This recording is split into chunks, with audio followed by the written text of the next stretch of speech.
അഭിപ്രായം പറഞ്ഞ ആൾക്കാർ എല്ലാവരും സിനിമ എടുത്ത് കാണിക്കേണ്ട കാര്യമില്ല. അപ്പോൾ റിവ്യൂവിൽ വണ്ടിയെ കുറിച്ച് കുറ്റം പറയുമ്പോൾ വണ്ടി ഉണ്ടാക്കി കൊടുക്കേണ്ട കാര്യമില്ല. പുള്ളി എന്താ വേറൊരു വണ്ടി നോക്കാഞ്ഞ്. അങ്ങനെ നോക്കുമ്പോൾ അതിൽ ഒരു സ്പെല്ലിംഗ് മിസ്റ്റേക്ക് ഇല്ലേ. എന്തായാലും ജോർജ് കുട്ടിയുടെ കാർ സെലക്ഷൻ റോങ് ആണ്. സംഭവം ഒരു സിനിമയാണ്, അതിലൊരു നായകൻ്റെ കാറാണ് അത് നമുക്ക് വിടാറുന്നു. പക്ഷേ ഇതങ്ങനെയല്ല, ഈ കഥാപാത്രം ഇവോൾവ് ചെയ്ത് വന്നല്ലേ. So the cars. അപ്പം നമുക്ക് ജോർജ് കുട്ടിയുടെ കാർ സെലക്ഷനെ കുറിച്ച് സംസാരിക്കാം. ശരിക്കും എന്തായിരിക്കും പുള്ളി MG ഒക്കെ എടുക്കാൻ കാരണം? ഒരു പക്ഷേ എക്സിക്യൂട്ടീവ്സ് ആയാലും പിടിപ്പിച്ചതായിരിക്കോ, അതോ ഈ വണ്ടിയുടെ ഭംഗി കണ്ടായിരിക്കോ?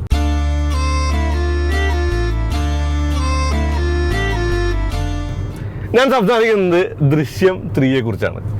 ഓക്കെ, സിനിമ റിവ്യൂ പതിവില്ലല്ലോ, പിന്നെ എന്താ ജോർജ് കുട്ടിയുടെ MG ഹെക്ടർ. ദൃശ്യം 3 എന്തിനു കാണണമെന്ന് വെച്ചാൽ, ഞാൻ അതിൻ്റെ കഥകളിലേക്കോ അല്ലെങ്കിൽ ട്വിസ്റ്റിലേക്കോ അല്ലെങ്കിൽ അതിൻ്റെ ആ ഒരു സ്പോയിലേഴ്സിലേക്കോ പോകുന്നില്ല. പടം കാണാൻ ഒരു കാരണം പറയാം. മോഹൻലാലിൻ്റെ അഭിനയം, അത് കാണാൻ വേണ്ടിയിട്ട് ആ സിനിമ കാണാം. ഞാൻ തന്നെ അങ്ങനെ ചിന്തിച്ചു തുടങ്ങി. നമ്മുടെ ലാലേട്ടൻ്റെ കണ്ണിൻ്റെ ഈ ഭാഗം ഉണ്ടല്ലോ, ഇതുവരെ തുടിക്കുന്നതാണ്.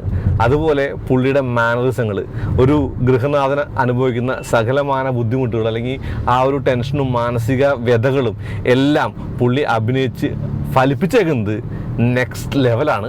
മോഹൻലാൽ എങ്ങനെയായിരുന്നു ആദ്യ ദൃശ്യത്തിൽ എനിക്കിഷ്ടപ്പെട്ട ദൃശ്യം 1-ലുണ്ടായിരുന്നത്, അതിൻ്റെ തുടർച്ചയായിട്ട് തന്നെ ഒരു കഥാപാത്രത്തെ പോർട്രേറ്റ് ചെയ്യാൻ കഴിയുന്ന ഒരാൾ മലയാള സിനിമയിലുണ്ടെങ്കിൽ അയാളുടെ പേര് മോഹൻലാലും തന്നെയാണ്. അതിലൊരു സംശയം വേണ്ട. അല്ലെങ്കിൽ ആ ഒരു പേരിലുള്ള ആൾക്കേ അതിന് കഴിയൂ എന്ന് പറഞ്ഞാലും അതിൽ അതിശയോക്തിയില്ല. പക്ഷേ അതിനുവേണ്ടി മാത്രമേ ആ പടം കാണാനുള്ളൂ എന്നുള്ളതാണ് സങ്കടം. ദൃശ്യം 1 ദൃശ്യം 2 പോലെയല്ല ദൃശ്യം 3 എന്നെ നിരാശപ്പെടുത്തിയ ഒരു സിനിമയായിരുന്നു. അതിന് കാരണം എന്ന് പറയുന്നത് അതിൻ്റെ പ്ലോട്ടാണ്. അതായത് എന്തൊക്കെയോ കുത്തി നിറച്ചൊരു സിനിമ എടുക്കണമെന്ന് ജിത്തു ജോസഫ് തോന്നിയതിൻ്റെ ഭാഗമായിട്ട് എടുത്ത ഒരു പടമാണ്. ട്വിസ്റ്റ് ഉണ്ടാക്കാനായിട്ടും അതിൻ്റെ അവസാനത്തെ ആ ഒരു 10 മിനിറ്റിൽ പുള്ളി കാട്ടിക്കൂട്ടിയതൊക്കെ എന്തിനാന്ന് പോലും എനിക്ക് മനസ്സിലായിട്ടില്ല. അതൊരു പക്ഷേ എൻ്റെ ആസ്വാദകൻ്റെ പ്രശ്നമാണോ എന്ന് എനിക്കറിയില്ല. കാരണം പടം കോടികൾ കടന്ന് മുന്നേറാണ്, അതുകൊണ്ട് മറ്റു പലർക്കും വർക്ക് ചെയ്തിട്ടുണ്ടാവും. എന്നാലും എനിക്ക് ആ പടം കാര്യമായിട്ട് വർക്ക് ചെയ്തിട്ടില്ല. പക്ഷേ ലാലേട്ടൻ്റെ അഭിനയം കൊള്ളാം. പിന്നെ അതിനകത്ത് എടുത്തു പറയേണ്ട ഒരാൾ അൻസിബയാണ്. അൻസിബയുടെ കാര്യം പറയുമ്പോൾ സിനിമയിലത്തെ കാര്യമല്ല, സിനിമ കഴിഞ്ഞിട്ട് ഇപ്പോൾ അമ്മയിൽ നടന്ന പ്രശ്നങ്ങളുള്ളൂ. ആ പ്രശ്നങ്ങളൊക്കെ കണ്ടിട്ട് അവരുടെ ഒരു ഇൻ്റർവ്യൂ ഞാൻ റിപ്പോർട്ട് ടിവിയിൽ കണ്ടിരുന്നു.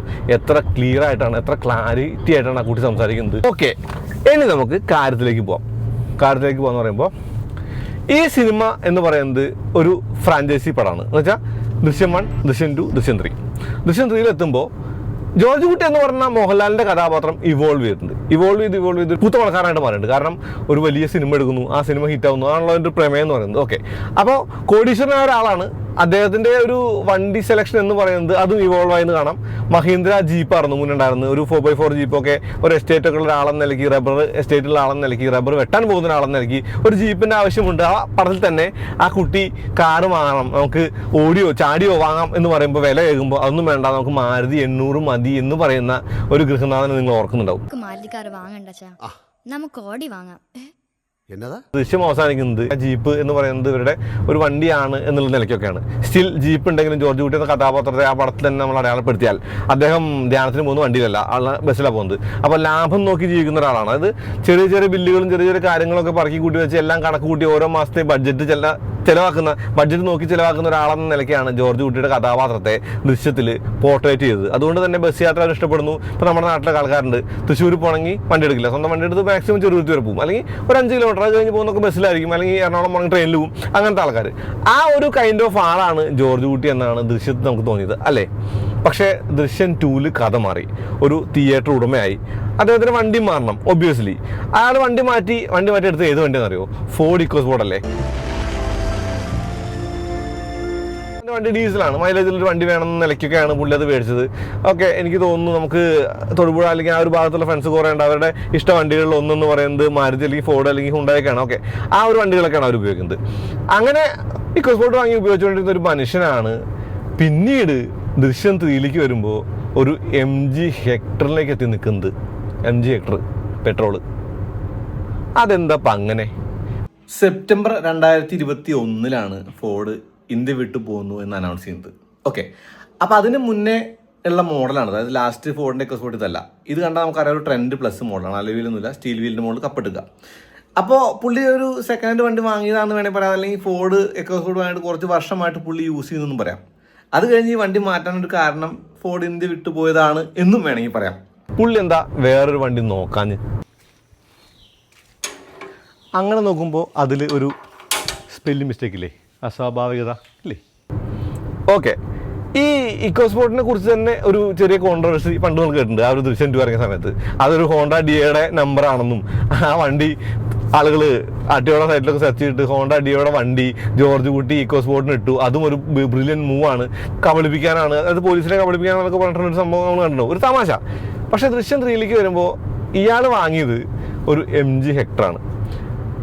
ആ കഥാപാത്രത്തിൻ്റെ ഒരു പോർട്രേറ്റ് ചെയ്ത ലെവലിൽ ആ ഒരു കഥാപാത്രം വളർന്നു വന്ന നിലയ്ക്ക് പുള്ളി ഒരു ഇന്നോവ ക്രിസ്റ്റ വാങ്ങിയിരുന്നെങ്കിൽ അത് ബിലീവബിൾ ആണ്.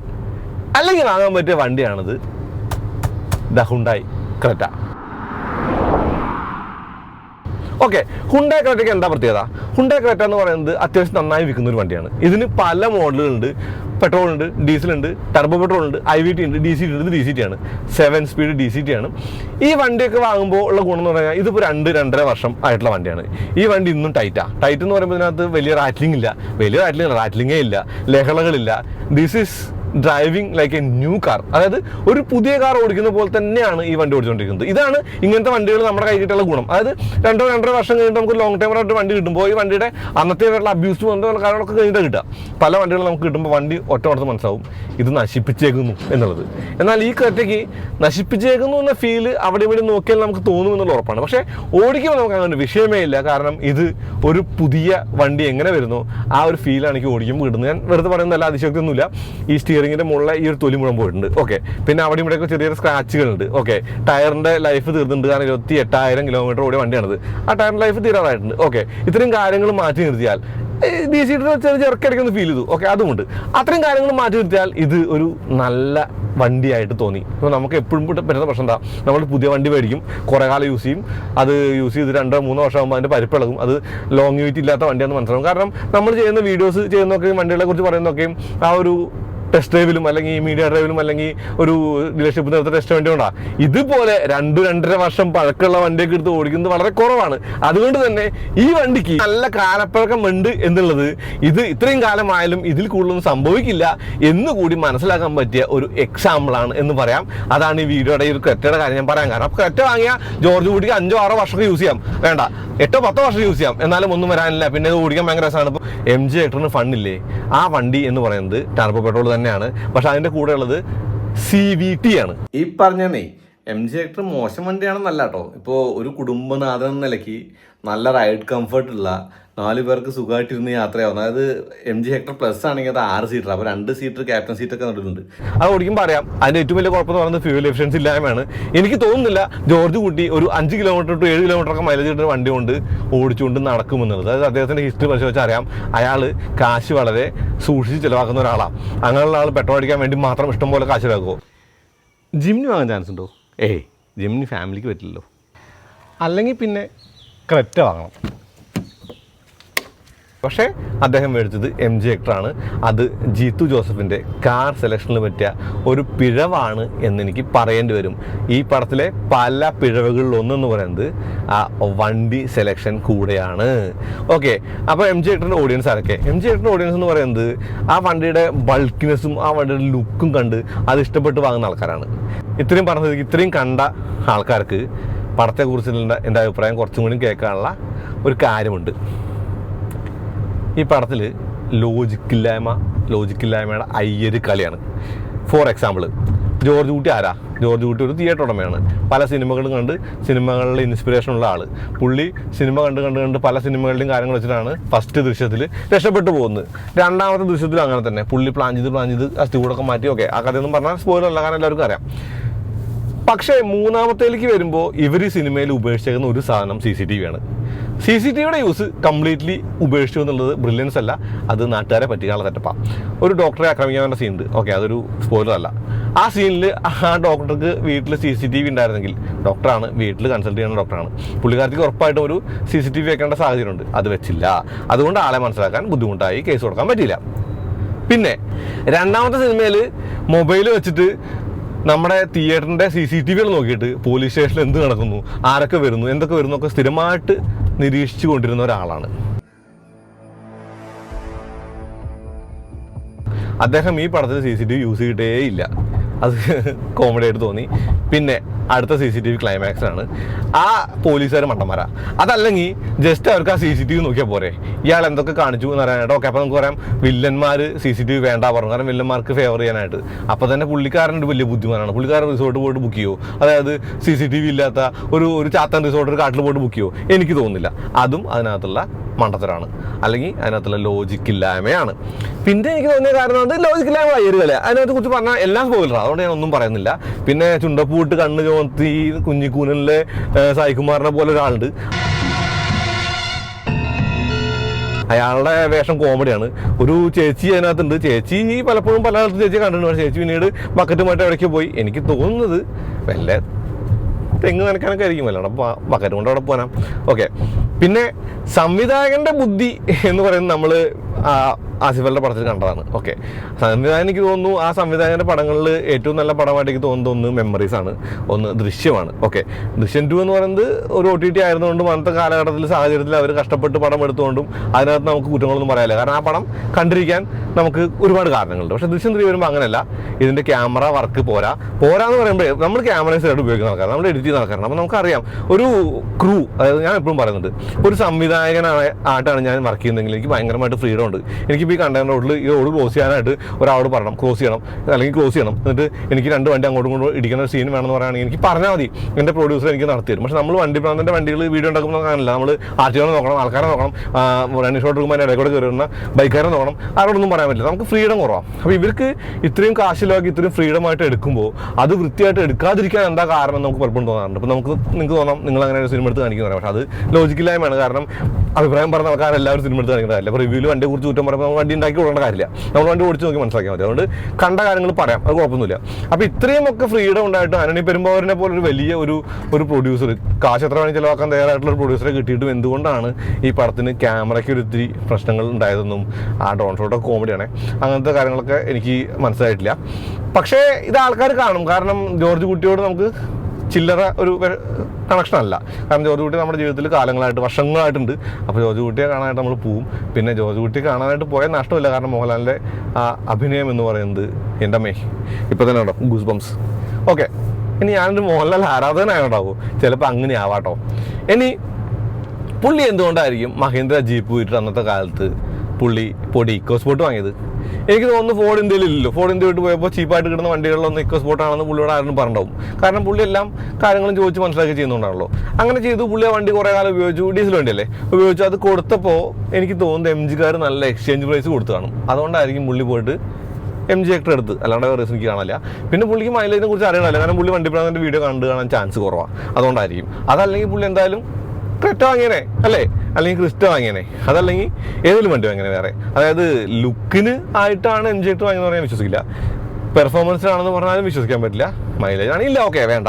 അപ്പോൾ പിന്നെ പുള്ളി എന്തിനായിരിക്കും ഇത്രയും ബുദ്ധിമാനായ 4ാം ക്ലാസ്സുകാരൻ്റെ വിദ്യാഭ്യാസവും പക്ഷേ ഭീകരമായിട്ട് ബുദ്ധിമുള്ള ജോർജ് കുട്ടി പോയിട്ട് MG ഹെക്ടർ മേടിച്ചിട്ടുണ്ടാവുക? പക്ഷേ അയാൾ ബുദ്ധി കാണിച്ചു, അയാൾ വാങ്ങിച്ച് ഗ്ലാൻസ് കൊള്ളാം. അതും പുള്ളി ടൊയോട്ട പോയി മേടിച്ചു, ബലേനോയ്ക്ക് പകരം ഗ്ലാൻസ് മേടിച്ചു, അതും ബുദ്ധിയാണ്. ഓക്കെ, അത് കുഴപ്പമില്ല. എന്തായാലും ജോർജ് കുട്ടിയുടെ കാർ സെലക്ഷൻ റോങ് ആണ്, ജിത്തു ജോസഫിൻ്റെ ഈ ഒരു സിനിമയുടെ ആ ഒരു തീം പോലെ. പിന്നെ പുള്ളി തന്നെ പറഞ്ഞിട്ടുണ്ട്, നിങ്ങൾ ഈ പടം കാണാൻ വരുമ്പോൾ ഒരുപാട് നമ്മളെ ആഗ്രഹിച്ചിട്ടും ഒരുപാട് കാര്യങ്ങൾ കാണാനുണ്ടാവും വെച്ചിട്ടും വരേണ്ട, കാരണം അത്രയ്ക്കൊന്നും ഇല്ല, ഞാൻ ഒരു ഫാമിലി ഡ്രാമയാണ് ചെയ്ത് വെച്ചിരിക്കുന്നത്. അത് ഏറെക്കുറെ കറക്റ്റാണ്. ഇതിനകത്ത് ഫാമിലി ഡ്രാമ എന്ന് പറയുമ്പോഴേ ഇതിനകത്ത് മോഹൻലാൽ എന്ന് പറയുന്ന ഒരാളുടെ ആ ഒരു അഭിനയത്തിൻ്റെ മാനറിസങ്ങൾ കാണാൻ വേണ്ടി മാത്രം പോകുന്നതാണ് നല്ലതെന്നാണ് ഞാൻ പറയുന്നത്. ഇത് ആദ്യത്തെ ദിവസം രാത്രി 1 മണിക്ക് പോയിട്ട് പടം കണ്ടുവന്ന ഒരാളെന്ന നിലയ്ക്ക് 2ാമത്തെ ദിവസം വീഡിയോ ആണ്. ഞാൻ വിചാരിച്ചു നമുക്കിത് ആ വീഡിയോ അന്ന് തന്നെ ഇട്ടിരുന്ന കാര്യം, നമുക്ക് കുറച്ചുകൂടി കഴിഞ്ഞ് ഇട്ടാൽ മതിയല്ലോ. അതായത് ഒന്നുമില്ല, നമ്മൾ സ്പോയിലർ ഇതിനകം വരികയാണെങ്കിൽ തന്നെയും അത് ആ പടത്തിൻ്റെ ഒരു ഇനീഷ്യൽ ഓട്ടങ്ങൾ അല്ലെങ്കിൽ ഇനീഷ്യൽ കളക്ഷൻ കഴിഞ്ഞിട്ട് ആയിക്കോട്ടെ എന്ന് വിചാരിച്ചിട്ട് തന്നെയാണ് കേട്ടോ. അപ്പോൾ എനിക്ക് പടം ഇഷ്ടപ്പെട്ടോ ചോദിച്ചാൽ എനിക്ക് എന്തേലോട്ടെ, പുള്ളി എന്തായിരിക്കും ജിമ്നി വാങ്ങായിരുന്നു, പുള്ളി എന്തായിരിക്കും താർ റോക്സ് വാങ്ങായിരുന്നു, പുള്ളി എന്തായിരിക്കും താർ വാങ്ങായിരുന്നു. ഇതൊന്നും വേണ്ട. പുള്ളി എന്തുകൊണ്ടായിരിക്കും വേറൊരു വണ്ടി നോക്കാതിരുന്നത്? നിങ്ങൾ ആ ഭാഗത്ത് ഇടുക്കി ഭാഗത്ത് ശ്രദ്ധിച്ചിട്ടുണ്ടോ? ഇടുക്കി ഭാഗത്ത് ആളുകൾ വണ്ടി പലപ്പോഴും വാങ്ങുന്നത് അവിടെ പോയി വണ്ടി കാണിച്ച് നമ്മുടെ എക്സിക്യൂട്ടീവ്സിൻ്റെ ഒരു പവർ കൊണ്ട് കൂടി വാങ്ങുന്ന ആളുകളുടെ, അതായത് ഈ വണ്ടി കൊള്ളാട്ടോ എന്ന് പറഞ്ഞ് ഫലിപ്പിക്കാൻ പറ്റിയാൽ അവർ വണ്ടി ഓടിക്കും. കാരണം കാശിൻ്റെ ഒരു വിഷയം അവർക്കില്ല. അപ്പോൾ ജോർജ് കുട്ടി തന്നെയാണ് പുത്തമണക്കാരാണ്. കാരണം പുള്ളിയുടെ അന്നത്തെ കാലത്തെ പണമല്ല രണ്ടാമത്തെ സിനിമയിൽ അവിടെ നിന്ന് വന്ന് തിയേറ്ററൊക്കെ എടുത്ത് പിന്നെ മൂന്നാമത്തെ പടത്തിൽ വരുമ്പോൾ പുള്ളി ഒരു വലിയ നിർമ്മാതാവും കാശുകാരനാണ്. പുള്ളിക്ക് ഏതെങ്കിലും വണ്ടി വാങ്ങണം തോന്നി അങ്ങനെ വാങ്ങിയതായിരിക്കും. ഇതിൽ വേറൊരു കാര്യം കൂടിയുണ്ട്. ഇതിൽ നമ്മുടെ ഐ ജിയുടെ ഭർത്താവുണ്ട്. അയാൾ രണ്ടാമത്തെ ദൃശ്യത്തിൽ ഭയങ്കര നീറ്റായിട്ടുള്ള മനുഷ്യനാണ്. ജോർജ് കുട്ടിയോട് ഭയങ്കര സ്നേഹമൊക്കെ ആയിട്ടുള്ള മനുഷ്യനാണ്. പക്ഷേ മൂന്നാമത്തേൽ വന്നപ്പോഴേക്കും പുള്ളിയുടെ സ്വഭാവം ശരിക്ക് മാറിയിട്ടുണ്ട്. ഈവൻ ജോർജ് കുട്ടിയുടെ സ്വഭാവം മാറിയിട്ടുണ്ട്.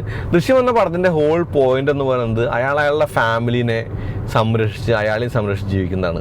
ആ ഒരു സാധനം, ആ ഒരു എസെൻസ് എന്ന് പറയുന്നത് ദൃശ്യം 3 കണ്ടില്ല. ദൃശ്യം 4 വരുന്നുണ്ടെന്നൊരു സൂചന വന്നിട്ടുണ്ട്. ദൃശ്യം 4 വന്ന് നശിപ്പിക്കേണ്ട കാര്യമില്ല എന്നാണ് എനിക്ക് തോന്നുന്നത്. അത് എന്തോ ആട്ടെ, ചില വണ്ടികളുടെ കാര്യം നമ്മൾ പറയില്ലേ, നന്നായി വിറ്റിരുന്ന നല്ല കിടിലൻ വണ്ടി അത് ഫേസ് ലിഫ്റ്റ് ചെയ്ത് നശിപ്പിച്ചു എന്ന് പറയില്ലേ, അതുപോലെയാണ് എനിക്ക് ഈ ഒരു സിനിമയുടെ കാര്യത്തിൽ തോന്നുന്നത്. ഒരു ഫേസ് ലിഫ്റ്റ് കൂടി വരാനില്ല എന്നൊരു തോന്നലുണ്ട്. പിന്നെ മറ്റേ പുള്ളിക്കാരത്തി എന്താ പറ്റിയത്, പുള്ളിക്കാരത്തി ഡിപ്രഷനിലാണോ കോമയിലാണോ എന്ന് തന്നെ ആർക്കും മനസ്സിലായിട്ടില്ല. അത് വേറെ കാര്യം. ഓക്കെ, വേണ്ട, ഞാൻ അധികമൊന്നും പറയുന്നില്ല. പറഞ്ഞാലേ എല്ലാം സ്പോയിലറായി പോകും. ശരി എന്നാ.